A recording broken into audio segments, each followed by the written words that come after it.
지난주에 메디우스 바로라는 멕시코에서 많이 주둔 스페인 여성인데 멕시코에서 주둔한 여성인데 뭐 릴레이를 굳이 따지자면 남미 쪽에서 또 공통점을 찾을 수 있고 또 시대적으로는 좀 다르지만 스페인의 산 페르난도 대학도 두 분 다 다녔고 그 대신 오늘 좀 큰 거는 그분은 너무 빼빼한 나무젓가락 같은 인물을 그렸다면 오늘은 풍선같이 이렇게 부풀려가지고 뚱뚱한 인물을 그렸는 페르난도 보테로라는 사람을 소개시켜드리겠습니다. 얘들 다 통통하네요. 많이 통통하죠? 이 시대에 살면 좋겠네. 사람들도 되고. 그래. 근데 이게 실제로 있었던 건 아니고요. 근데 과장한 것 같은데. 네, 과장한 네, 작가가 만들어낸 스타일이죠. 보테로 모프라는 스타일을 만들었어요. 이 사람 남자 여자예요? 작가는 남자예요. 남자가 통통한가요?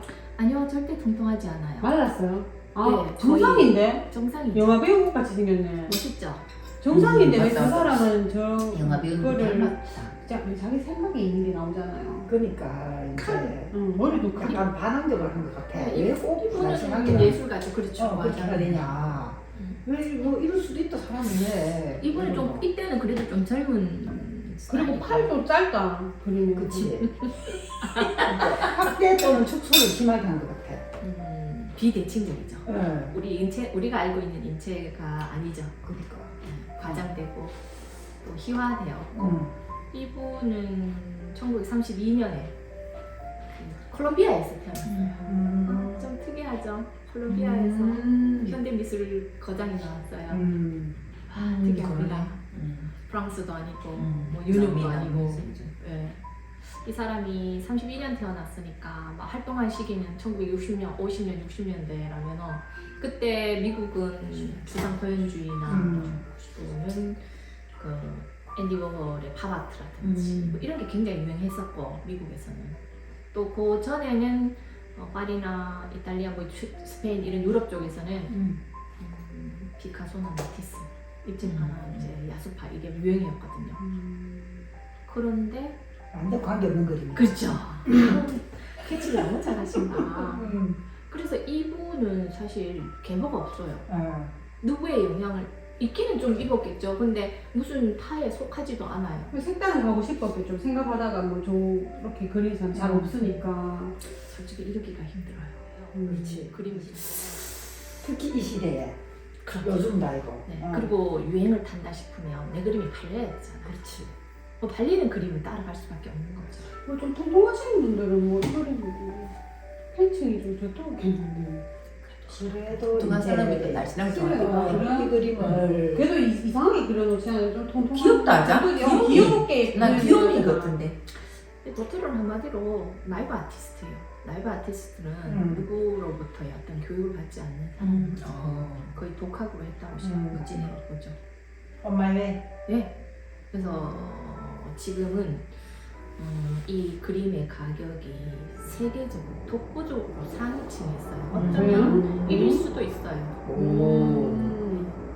데이비드 호큰이라는 영국 작가가 큰. 있는데 이걸 맞는. 예. 젊은 시절에는 미국에서 이제 붕덩이라는 물 시리즈를 해가지고 앞으로 지금은 다양한 그림들을 그리고 있는데 그분이랑 약간 뒷치락하면서 세계적으로 지금 살아있는 거장이에요. 32년에 태어났으니까 지금 91살이죠. 맞네. 아 지금 살아있다고? 네네, 현역이에요. 여전히 그림을 만들어내고 있어요. 그래요? 여전히 이렇게 그리고 있어요. 사람들이 작가가 계속 그리다 보면 매너리즘에 빠져요. 그렇지. 한 50년간 길게끔 거의 한 이 웅뚱보 시리즈를 그렸는데 조각으로 건너갔죠. 그래서 조각 작품도 당연히 이런 느낌이 나는 그런 조각이 좀 있었던 것 같아. 맞아요. 워낙 유명하다 보니까 조각으로 건너가셔. 지금도 뭐 여전히 해와 조각을 번갈아 하시면서 이런 조각 봤어요, 선생님? 이런 느낌 나게. 왜 한 부분을 팍 확대 있는 거 그냥 있잖아. 뚱뚱하게 이 인물이랑 똑같아. 해와 인물이 3D로 3차원으로 나왔다고 생각하시면 딱 이 느낌 나는 게 어디 있을 거예요? 근데 뚱뚱한 느낌보다는 약간 귀요미 느낌이 귀요미잖아. 그쵸. 그래서 사람들이 굉장히 인기가 많았어요. 귀엽다 이가. 욕심 없어. 보통 이렇게 좀 덩치 있는 사람은 욕심 있게 비는데 욕심 있게가 뭐예요? 사람들이 좀 귀여움에 무장해져야 되는 부분이 없잖아요. 아 무장해제 맞아. 귀요미. 그러니까 나도 한번 그래. 인기를 빵 트지니까. 귀엽잖아. 네네. 그리고 좀 실수 좀 해도 될 것 같고. 좋지. 뭐좀 모자리도 될 것 같고. 너무 인상적이죠. 조각적으로도 마찬가지로. 좋네요. 그러니까 회화 작품의 인물들이 뭐 볼륨감 있네. 네, 3차원으로 나왔다고 보시는데 이거 말고도 뭐 대표적인 게 있나 조금 요즘 근래 모습입니다. 오 좋습니다. 멋있지? 진짜 잘 이렇게 인상 좋다 그래서. 잘 늙으셨다. 어. 젊을 때 인상보다 훨씬 나은데요. 그 뭐지 삶에 이렇게 막뭐 찌들 그치, 이런 게 아니고 그치. 이렇게 해맑게 이렇게. 잘 사시는 것 같다. 역시. 좀좀 고난은 있었지만 대체적으로 젊은 시절에 이미 떴기 때문에 자기 얼굴도 귀여워 보여. 자기 하고 싶은 거 다. 그런데 자기 얼굴도 귀여워. 코가 보이고. 뻔뻔해. 사람이 참 그 뭐 환경적인 걸 떠나서 자기 마음가짐 그래 이런 이거 사람이 요 느낌 저 위에 얼굴. 이런 거 네네. 그런 느낌 나는 조각품 있잖아요. 아 있어요. 다 그죠? 장식품 이런 거 조각도 나도 어마무시하게 많아요. 네. 막 그러니까 해화의 3차원식으로 네. 했다고 보시면 돼요. 그거 다 이제 조각으로 했으니까. 있을 것 같아. 네네. 대표적인 작품은 모나리자예요. 아까 보여드린 것처럼.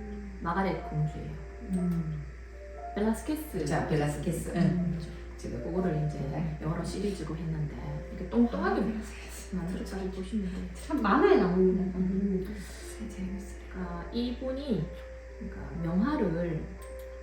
명화를 다 그렇게 그리면 똥똥하게 똥똥하게. 패러디해서 그렸는 게 이게 이제 인기를 끌었어요. 저는 심각해 보이는데 이거는 좀 약간 재밌다. 좀 다르네요 분위기가. 르네상스의 얀바네이크라고 아놀피니 부부의 조상이라고 얀바네이크. 이거 좀 유명한 교과서에도 많이 나오고 하거든요. 유화 발견과 아주 섬세한 그림으로서 유명한 그림인데 그거를 이제 이런 똥똥보 버전으로 다시 패러디한 거죠. 영화계에서 남문학계는 오마주를 하죠. 그 거장들을 존경하는 마음에 내가 이렇게 그렸다. 다시 재해석해서 그렸다라고 하죠. 이 버전이 이건 당연히 다빈치의 모나리자를 패러디한 거고요. 그거 말고도 상당히 명화들을 패러디하는데 그게도 이유가 있어요. 계기가. 모나리자를 보고 이제 결정하게 됐습니다. 32년에 콜롬비아에서 태어났는데 우리가 그냥 생각해도 콜롬비아는 문화예술의 불모지죠. 더군다나 메데인이라는 곳에서 태어났는데 거의 영양급이 있을 것 같네요. 제가 태어난 왜냐면 아침에 메디칸 처음 들었다. 메데인이라는 데가 저도 처음 듣고 일어나면 그냥 산밖에 없어요. 들판 산 그런 데예요. 축복이네. 근데 이 오테로는 너무너무 가까워하죠. 힘들죠. 자기가 그림에 재능이 있다는 걸 알아요. 근데 발버둥을 치는데 어떻게 해야 될지 어떤 문화적인 환경이 전혀 안 되는. 전혀 완전 불모지예요. 근데 그림에 재능이 있다는 건 자기는 알아요. 근데 또 불행하게도 아버지가 4살 때 사망해요. 그 엄마가 이제 그 가정을 어살펴야 되는 생계를 유지하고 한 12살쯤 되면 이제 좀 컸잖아요. 오테로도. 그래서 삼촌이 거기에 보내요. 투우사 양성교육. 너 투우사가 돼가지고 생계를 책임져라. 그러니까 월급을 받아. 엄마 이제 그 투사가 맞아요. 좀 됐는가 봐. 그 콜롬비아 쪽에는 멕시코 맞네. 유명하잖아요. 투우사 돼가 빨리 가정을 네가 책임져라 뭐 이런 식으로 삼촌이 보냈는데 약간 훈련받는 중에 틈틈이 그림을 그려요. 그 투하는 모습이라든지 소 이름을 제가 모르겠어요. 그 막 항소 같은 애 잘 입은 애들 뭐 이렇게 그려가지고 근데 거기 온 관객들이 호응이 너무 좋은 거예요. 그 어린아이 그림이지만 너무 잘 그렸다 싶으니까 사갖고 가는 거예요. 근데 자기도 그림을 보니까 너무 좋은 거. 자, 그림 그리다 보니까 내 인생에 이 투우사는 맞지 않다 생각하고 삼촌도 오케이 해갖고 그래 너는 그림으로 해라. 근데 뭐 뒷받침은 안 되는데 마침 콜롬비아 미술 대회에서 2등을 해요. 2등을 하면서 그 상금으로 얘가 어디를 갔냐면 난 콜롬비아에서는 절대 그림은 안 되겠다 싶어가지고 유럽으로 갔다 거죠. 유럽으로 첫 번째 갔는 데가 이제 스페인이에요. 마드리드에서 그 공부를 시작하는데 막상 가니까 아까도 말씀드렸지만 유럽 내에서는 이미 피카소가 장악을 해가 입체파, 뭐 야수파 이미 추상으로 막 흘러가고 있는 거예요. 근데 얘는 젊을 때도 그렇고 이 르네상스나 바로크 그림이 굉장히 매력을 느꼈거든요. 그 전통예화에 심취해 있었던 사람이기 때문에 지금 학교에 들어가니까 맨날 그런 분위기다 보면 마음에 안 드는 거예요. 파리, 그러니까 스페인이 이래서 그러면 파리 한번 중심에 가볼까? 지금 파리 가도 다 그런 분위기인 거예요. 전부 다 이제 젊은 사람들도 그 막 추상화의 시대적 교류에 맞춰가지고 부흥에 막 힘써고 전체적 분위기가 그러니까 내가 있을 곳이 안 된다 싶어 다시 이탈리아로 가요. 이탈리아는 르네상스의 이제 본거장이잖아요. 그래서 하는 일이 뭐냐면 주로 미술관에 가갖고 거장들의 그림을 모사를 해요. 그래서 뭐 이런 파리 있을 때는 이제 루브르 미술관에 당연히 있었겠죠. 그리고 스페인은 프라도 미술관에 당연히 있었죠. 그리고 벨라스케스나 고야라든지 이런 르네상스 화가들의 그림을 맨날 모사를 해요. 그리면서 생각한 게 뭐냐면 거장의 그림에서 느낀 게 있어요. 야, 내가 이 그림을 그리다 보니까 내가 예술가로서 성공을 하기 위해서는 이들과 똑같이 그려서는 안 돼. 이게 모방에서 창조로. 그렇죠. 네, 우리는 이 좋은 그림이 있다 싶으면 계속 그거를 답습해갖고 똑같이 그리려고 하잖아요. 그리고 보통 사람들, 예술가가 아닌 평범한 사람들이 그림을 봤을 때는 야, 그거 르네상스 시대의 그 거장들처럼 그렸으니까 너 훌륭한 예술가다라고 이렇게 평가를 하겠지만 이 사람은 진정한 예술가인 거죠. 난 절대 따라해서는 진정한 예술가는 아닐 듯 싶어서 인체나 사물을 뚱뚱하게 그리기 시작해요. 이 시도도 아니면 뭐 아니면 좋다 진짜. 그렇지. 위험한 시도. 맞아. 그렇죠. 위험한 거 거장이 그리는. 던졌죠. 어. 그래 이 사람이 뭐 이런 유럽에서 유학 아닌 유학을 했잖아요. 뭐 들어가서 마음에 안 들어가 하긴 했는데 자기 거의 독학식이를 썼으니까 이제 자기 고향이나 아니면 저기 프라하, 체코의 프라하에서 전시를 한번 했는데 내 딴에는 좀 물 먹었어요. 이방울 먹고 와서 전시를 탁 했는데 아직은 자기만의 세계가 없었어요. 일단은 어디서 배워봤으니까 전시를 하니까 처참하게 실패를 했죠. 호응도 없고 그렇지. 사람들이 와서 뭐 계보도 없는 사람 누가 비평을 해주고 설명을 해주겠어요. 너무 슬픔을 안고 그렇지만 슬퍼하지 않았죠. 이 예술가는 또 일어서야 되니까. 그렇지. 윤역에 갔어요. 윤역에 가니까 뭐 그 당시 때 그 추상 표현주의라든지 뭐 앤디 월 막 활동하고 있는 사이에 나도 한번 새로운 거 한번 해보겠다 이래서 느낀 게 있잖아요. 그래서 정부라를 하나 그렸는데 정부라가 어떤 거냐면 좀 빼놓고 그랬다. 만돌린이라 하기도 하는데 만돌린 비슷한 뭐 기타도 있어요. 여러 가지 시즌에 뭐 정무라를 그렸는데 그 정무라를 그리다 보니까 저기 있네. 어디요? 이거 정물 아니에요? 정물인데 야도 이제 뚱뚱하게 그리죠 거의. 네. 이 정물 말고 만돌린을 한번 제가 찾아드릴게요. 여기 있네. 어디? 선생님 너무 오케이. 와. 제가 가까이 있는데도 잘 못 찾고 그러니까. 그 찾는 거 선생님 해주십시오. 젊은이 그러니까.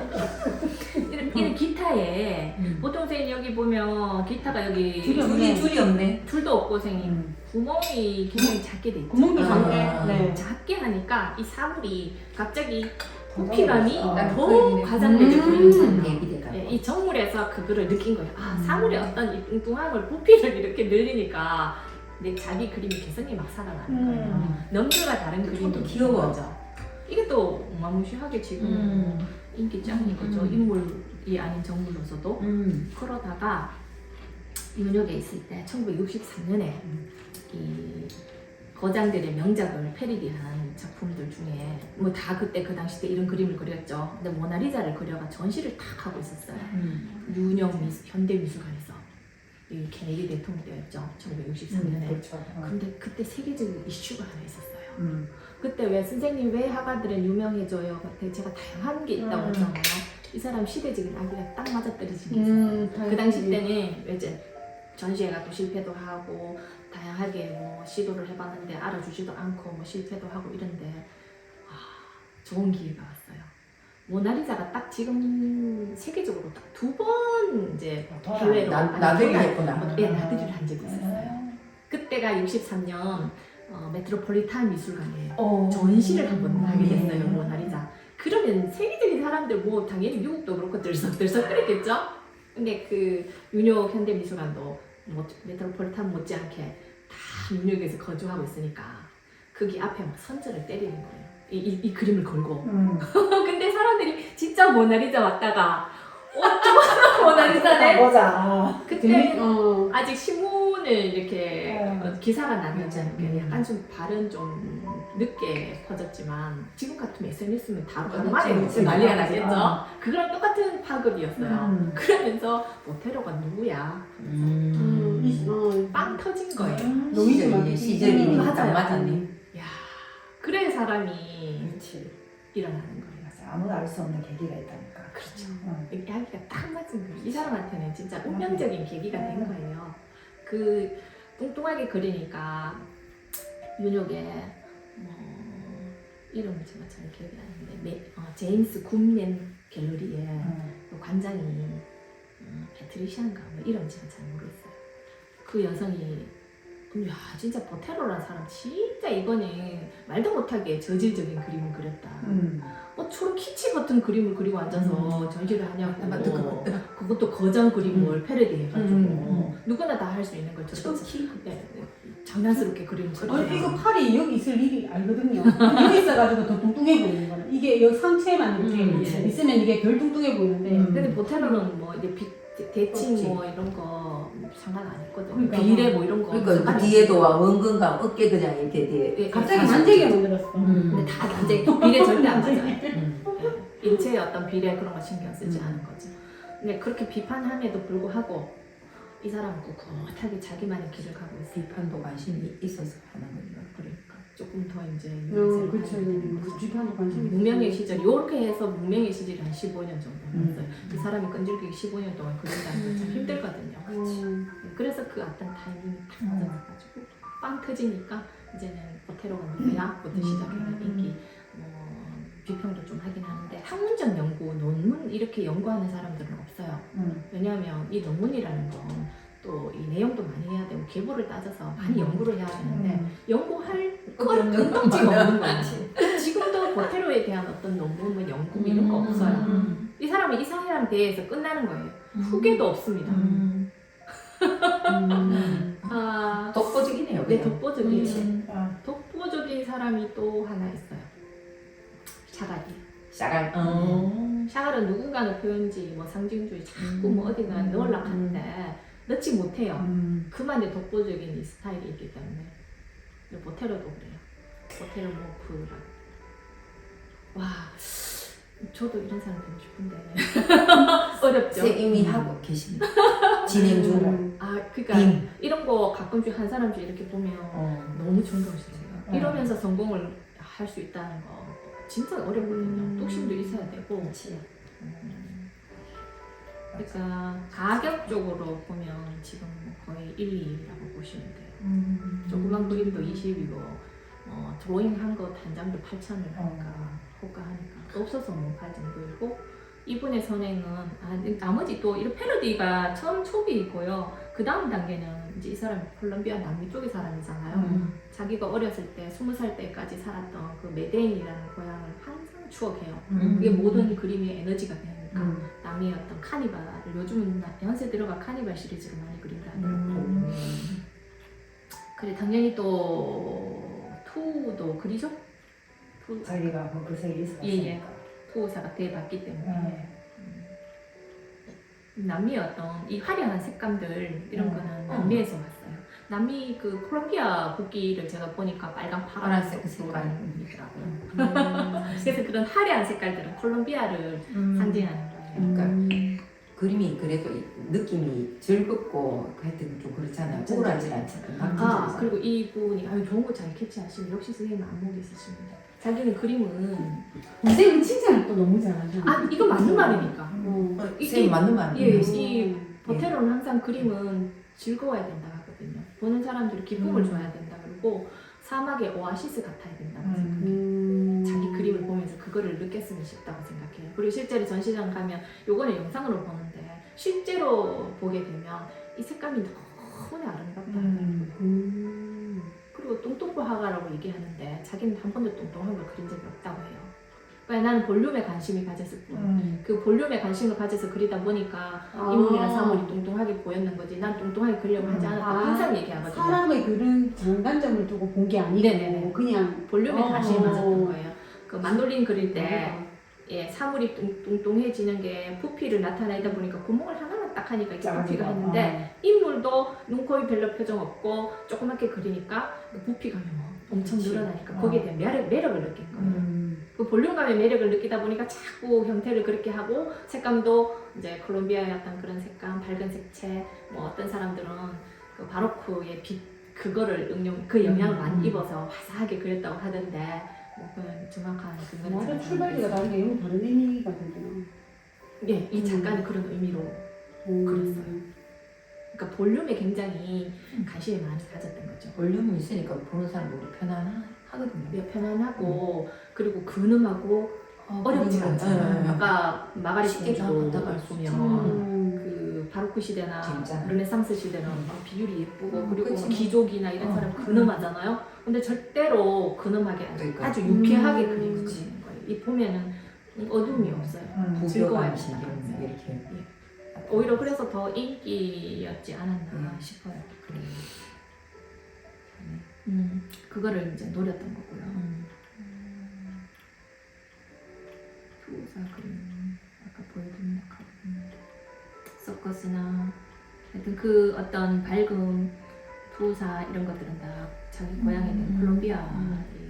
이런 거리 같은 경우 이런 것도 너무 발랄하고 예쁘잖아요. 코믹해요. 예, 모네의 그 다리 올리는 거 봐라. 예, 진짜 인기 있는 거는 또 발레리나 그림이 있는데 우리 뚱뚱한 다리 들어오는 거 더 귀엽거든. 귀엽잖아. 우리가 짤록짤록하게 그잖아. 야들. 아 이런 거 이런 거 푸우사의 어떤 있었던 질리긴 하지만. 푸우사 그 양성 교육을 받을 때 삶과 죽음에 대해서 굉장히 많이 이제 고민을 해봤다 하더라고요. 왜냐면 소가 이렇게 나중에 최종적으로 죽잖아요. 투우사에 의해서 그런 거를 많이 생각해봤다 하더라고요. 지금 올릴 테니까 투우사 한번 캐치해보세요. 아까 봤었는데 그리고 이야기 도중에 제가 한번 캐치를 했었는데 빨리 진행하니까 너무 캐치했네요. 그림이 너무 많아가지고 지금도 뭐 만들고 있다 하니까 나이가 진짜 이 춤추는 사람 아니야? 얘 아, 다리 이게 발레리나네. 다리 무거운데 많이 들어버리네. 예 발리리나 이게 역시. 이게 작은 거밖에 안 나오네. 이거 발레리나 이거 작은 게 있네. 저 큰 거는 찾아요. 옷에 제발 발은 작게. 그렇지. 그러네. 옷에 뭐 약간 약간 살집이 있는 사람들이 또 몸이 유연한 사람도 맞아요. 맞죠? 아니, 무용할 때 이렇게 통통한 사람들이 유연해요. 맞지. 저거는 진짜. 뽀득뽀득하게 나는 진짜 말라는 뽀득하거든. 사람들이 뻗어요. 맞죠. 네.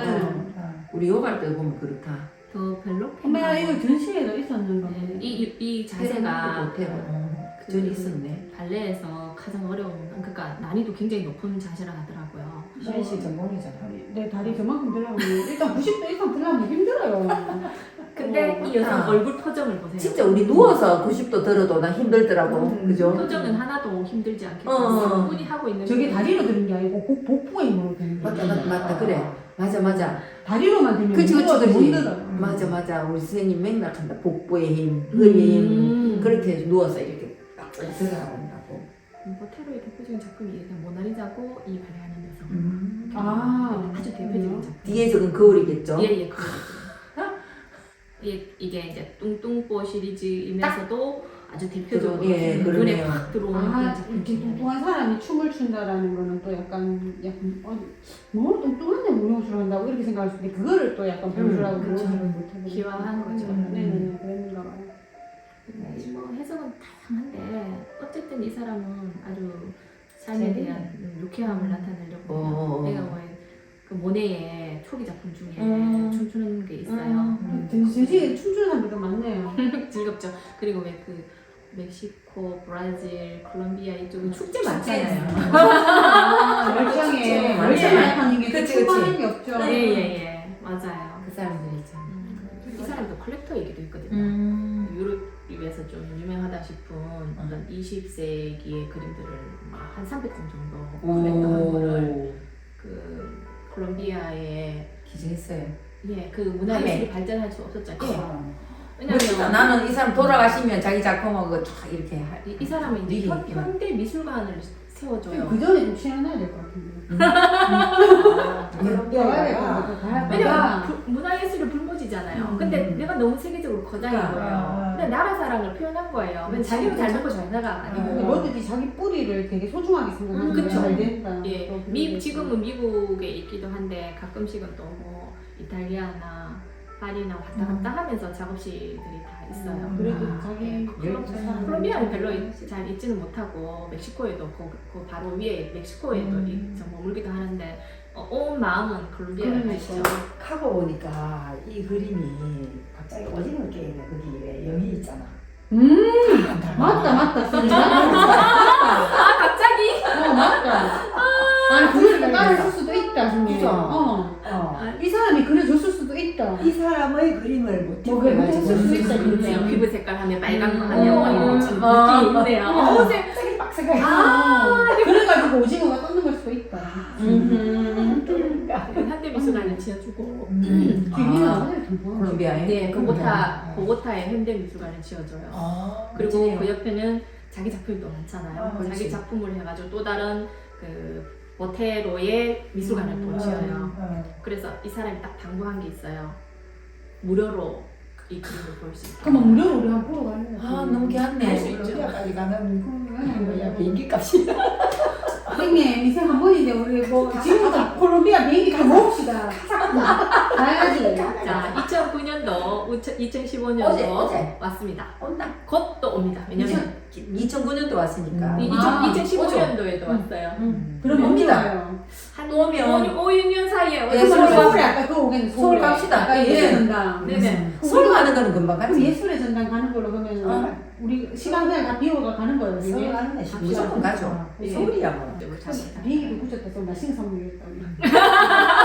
저는 적극실이다. 그래서 여기서 성격 나옵니다. 저 같은 경우에는 비행기값 끝이 서울까지 오기를 기다려. 그걸 많이 먹는다.